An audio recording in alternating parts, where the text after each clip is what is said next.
Hey guys, welcome back to today's video. So today the video is about newborn hacks, and while we're chatting I'm going to be making some pasta. It's like shrimp alfredo, Italian spices, whatever, we just made it up. So that's what we're going to do today. I'm not an expert or anything like that. I'm not going to say that I'm an expert at babies, but these are just some things that I figured out kind of worked for us. So we'll go over some of those. So one of the things, number one, that I found out from a friend was that you got to get your baby on a schedule. And I mean, I didn't even realize that my sister-in-law did that with my niece. I guess I never asked her, but you know, I mean, I know some babies were on schedules, but I didn't know how you got your baby on a schedule. Anyway, so whenever I talked to one of my friends, I was like, how is she doing through the night? Like, my baby's not sleeping through the night. I mean, I need some sleep. And this was when Liam was about 5.5 weeks. And so I asked her, and she was like, oh, have you ever heard of Babywise? And I was like, no. So she told me about the book. And so I immediately got online, bought the book, and just was reading it as fast as I possibly could. But she kind of gave me a gist of what she does for their schedule. So if you're looking for something that will work, I would definitely get Babywise. And you know, I'm not sponsored by them or anything. I'm not sponsored by anything in this video. This is just stuff that I felt worked for us, and might work for you. Once I got the Babywise book, I put him on a schedule immediately, and he slept 8 hours, or I'd say 7.5 hours straight when he was about 6.5 weeks. And I was just like, oh my gosh, this is amazing.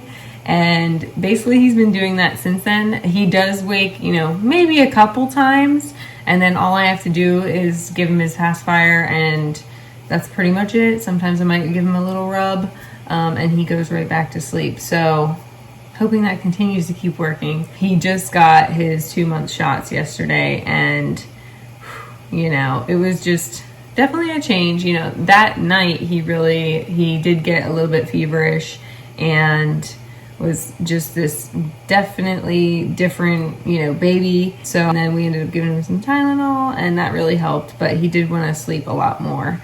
And he did pretty good last night, but he did wake up twice kind of in the morning, early morning hours. So I think that might have been just because it was wearing off, but he still did good. I just gave him his pacifier and he went back to sleep. So that's maybe a hack that you can try. But there are some other things that I've done to help soothe him as well.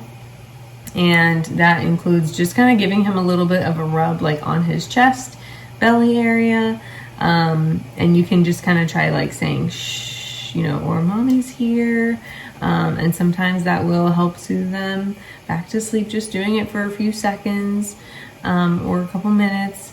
Another thing that I found out that does work sometimes is just kind of rocking them with my hand or my hands, and just doing that while they're laying there on their back, because the second you pick them up, then it's like game over. They're gonna be pretty much coming awake. I mean, sometimes that's just been my experience. Now, sometimes then I have to hold him for a while, and then I'd be like bouncing, you know, and then getting him back to sleep. But he usually doesn't stay asleep very long after that happens. And usually I will only do that because he hasn't responded to the other ways that I've done after I've done it 2 or 3 times, and he woke right back up or something. So, you know, and a lot of that stuff they go over with in the Babywise book, or you can even join one of the groups on Facebook, and a lot of us will talk about different ways that you can soothe the babies that way too. So if you are looking for any of that kind of thing, I'd recommend trying that. All right, so got my water boiling. I'm gonna grab my noodles. Okay, so another thing that we did was, you know, that we were swaddling him at the hospital, and he was sleeping pretty well there, but he always wanted to have his hands up by his face, partially because he had some bilirubin building up, which pretty much every single baby has. So he wanted to have his hand up by his face all the time, and you know, and they kind of like want to scratch at their face. But anyway, so then we were like, okay, well maybe he wants those swaddles where his arms are up. And so I had actually gotten a newborn Love to Dream swaddle that kept his arms up like this, and it was just a zip up, and he slept pretty well in that for a while, probably like 2 or 3 weeks, till it was 2 or 3 weeks, and then it was like, okay, I need something else because it seemed like he was just waking up a lot. So then we had a lot of people that were like, no, I think that you should just go back to the swaddling in the blankets. And so that's what we ended up doing, I think when he was about 6 weeks, and that also helped with sleeping longer periods of time. I definitely, I don't know, kind of would recommend doing that. He had gotten so big, he grew out of the newborn swaddle within like 2 or 3 weeks. So he had moved up a size, and I think because it wasn't as like snug on him too, he didn't feel as cuddled like they like to be in the womb and everything. So I think that's one reason why he wasn't sleeping as well. So I would definitely recommend kind of using just the swaddle blankets that, you know, or maybe you have another swaddle that really hugs them a lot better, because that one just didn't seem to work well for us. Another thing, let's see. So he really didn't take a pacifier very well in the beginning, but then I ended up trying another pacifier and he took it better. If you are still trying to get them to take a pacifier, just try some different ones. The Tommee Tippee ones ended up working really well for us. But the Philips Avent ones with the little animals attached, they're so cute, and we did get gifted some of those at the baby shower, but he just wasn't taken to those very well, and partially maybe because he has a tongue tie, I don't know. It does help settle him back to sleep quite often. So I don't know about you guys, but he really likes to have a lot of poo explosions.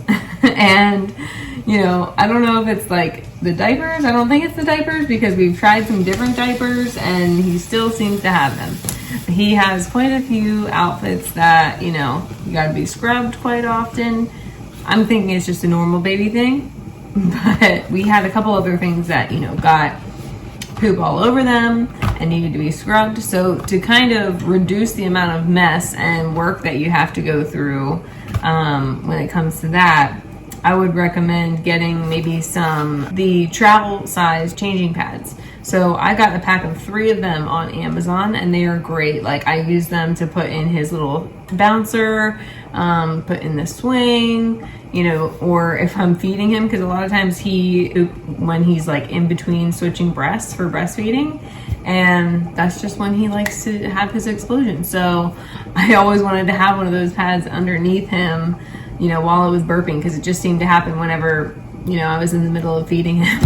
So that might be something that you want to look into if your baby is doing that. Okay, another thing that I really was not very aware of was diaper rash, and, you know, how quickly you can get it and how to prevent it and all of that kind of thing. So I would definitely recommend having A&D on them for all diaper changes, just to prevent it. You know, just put it on every single time you do a diaper change, and then if you do get a diaper rash, get some Desitin and use that faithfully.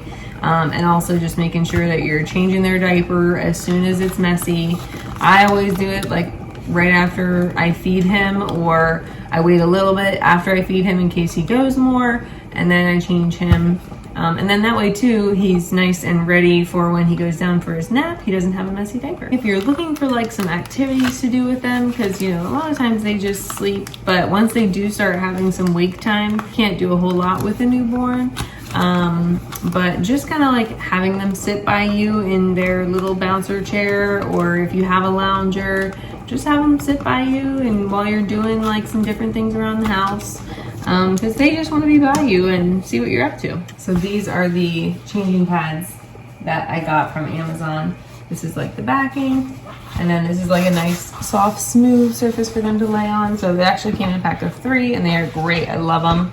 Another thing is, if you have a baby boy and you're changing them and you want to avoid any accidents or being sprayed, then I would just say to get like maybe some rags. We just got these muslin burp cloths that one of my friends ended up getting me, and I was like, I don't know. I mean, I have a ton of burp cloths. Like, you know, what am I going to do with these? And I ended up being like, you know what? These are great preventive things to make sure that I'm not going to get sprayed every time I do a diaper change. So what I do is, as soon as I pull it back, throw this on top and make sure that nothing's gonna go anywhere. And it does happen quite often, because there are days whenever I might go through 3 or 4 of them, and then there's a lot of days that I only use one or don't use any, or don't, you know, have to throw this into the laundry right away.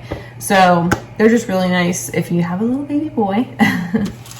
And also another tip with diaper changing, when you have the front of the diaper and like say you're putting it on the baby, I was told at the hospital actually by one of the nurses to fold down the top for not only whenever you have the umbilical cord, but also, you know, just in case you got any pee coming up, it kind of gives it a little bit of a barrier if you're folding over and then putting it up. So another thing, which I will show you maybe when he's not napping, because he's napping right now, that I was told was to put kind of like 2 mattress protectors on the mattress. And, you know, initially we had a couple mishaps when he was only a couple weeks old, where he peed through his sleeper and onto the sheet and onto the mattress protector. So then I had to take everything off and wash it, and it was like, oh my gosh, like, you know, he still needs to go down for nap and everything. So, you know, what am I gonna do? Like, the mattress protector's not on there. What if he pees or whatever? So what I did was get another, basically like a pad that you just put over top, and you can just take that sheet off, take that mattress protector off, and then put another sheet on, and you're good to go for nap time. You still have a mattress protector, you know, that way you can wash that one and then have something for nap time. Another thing that I found out was, like, during bath time, some babies really hate it, and he didn't like it the first few weeks, and usually they don't like it, I think, until they're a few weeks old. And we didn't really bathe a whole lot, like, definitely didn't do every day. We probably did every 3 days initially, until he was about 6 weeks, I think. Yeah, until he was about 6 weeks, then we went to every other day. So once they finally get used to where they like bath time, one thing that I thought also was nice, especially for a boy as well, is just putting the wet washcloth over their chest or over their lower body to help keep them a little bit warm, because a lot of the baths like keep them mostly out of the water to make sure that they're safe. So that's just something that helps kind of keep them warm, because once they are wet, they do lose their body heat pretty quickly. So it's just something that helps them maintain that. So I will usually have like 1 or 2 washcloths, and then I just wet them and lay them over his chest and everything, to help keep him warm, and then just kind of pour some water over top of him to keep him warm throughout the bath. Okay, another thing that I really struggled with in the beginning was burping him. Like, I just felt like I could not get this baby to burp. I don't know if any other moms out there were like that, but I just felt like I had such a hard time burping him. Like, patting him on the back was not working for us. And one of the reasons was, which I don't know if other moms are like this, I think it was part of the Moro reflex, but basically it would just make him like go into extension every time like that. I was like, okay, this padding is just not working. And he just was like worked up and like stressed and wasn't able to just relax and let that burp come up. So after doing a little bit of research, I found some other ways that worked so much better for us. 3 positions that I do, and one is kind of like a little bit different than what they normally suggest, but obviously the one where you're over your shoulder. So for me, I try to have his belly like right on my breast, and that gives him a little bit of pressure on it. And then I just rub his back gently, and maybe just a little bit of pressure. And then he just kind of ends up working it out after he relaxes enough. Another one is when he's just sitting on my leg, and I just have him bent a little bit forward, and then rub his back again. I might give it a couple pats in the beginning, but just basically rubbing his back, and then he just relaxes and lets that burp out. That's the best position that I have found. And then the other one is kind of basically putting him in tummy time, but I use the Boppy pillow. So I kind of like have him just leaned over where the bigger part of the pillow is like right on his belly. Like I said, giving him a little bit of pressure there, and then just rubbing his back, and sometimes he'll get them out that way. So if you're struggling with burping, I would just suggest trying those options. And like I said, the padding didn't work very well for me. It was mostly the rubbing that seemed to be the best. Other things is definitely having a separate outfit with you in your diaper bag if you are going anywhere, and just trying to make sure you have everything, because you might need to use it. And make sure that it's maybe a size up instead of a size down, because if you're not going to be leaving the house, like I definitely was not leaving the house much with him being a newborn. Since you're not going to be leaving the house much, just maybe put it a size up. That way you're not going to be going out later and then being like, oh, he still has a newborn outfit in here and he's in 3 months now. So that just is a suggestion. He was out of newborns after the first 2 weeks, and now he is 9 weeks. He's almost 10 weeks now, but about a week or two ago, he basically was out of his 3-month stuff. So they are just growing so quickly. Now he's a little bit further along, and mostly for him it's because he's so long. He's like 24.5 inches, and that's like the 95th percentile, I guess, for height. They said the doctor. Another baby hack, I always just feel like it's so hard to do their nails. Like, when am I gonna do it? Especially if you are laying them down every time you are letting them sleep for naps and at night, and you're not holding them whenever they're sleeping. Sometimes when he's feeding and when he is like really drowsy after he feeds. So one thing that I felt was really nice is getting this electric nail file, and I love that it has this little light at the end, and then I will do his nails while he's feeding.